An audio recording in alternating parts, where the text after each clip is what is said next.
চলো আজ তোমাদের সাথে নাইকার একটা পার্সেল আনবক্সিং ভিডিও শেয়ার করা যাক। তোমরা তো জানোই নাইকাতে কিছুদিন আগে চলছিল পিঙ্ক সামার সেল, তাই আমিও কতগুলো ডেইলি এসেনশিয়াল অর্ডার করেই দিলাম। ছিল লাক্সের এই বডি ওয়াশ দুটো, ল্যাভেন্ডার উইথ ভিটামিন সি আর রোজ উইথ অ্যালোভেরা। তারপরেই ছিল মামাআর্থের এই হিবিস্কাস ড্যামেজ রিপেয়ার হেয়ার অয়েলটা। নেক্সট ছিল সুইস বিউটি এই আই ল্যাশ গুলো, এটা আমার খুবই দরকার ছিল মেকআপ ভিডিও শুট করার জন্য। তারপরে এই ল্যাশ গুলোকে ফিক্সড করার জন্য নিয়েছিলাম একটা আইল্যাশ গ্লু। তারপরে ছিল দ্য ডার্মাকোর 1% কোজিক অ্যাসিড ফেস ওয়াশটা।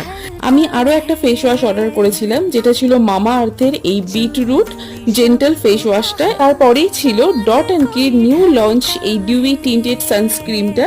প্রথমে তো শেডটা নিয়ে আমি একটু ভয়েই ছিলাম, দেন দেখলাম যে না, এটা এক্স্যাক্ট আমার স্কিন টোনের সাথে ম্যাচ করছে। এই ছিল আমার মিনি নাইকা হল। এরকম আরো ভিডিও দেখতে চাইলে আমার চ্যানেলটাকে সাবস্ক্রাইব করে রাখতে পারো।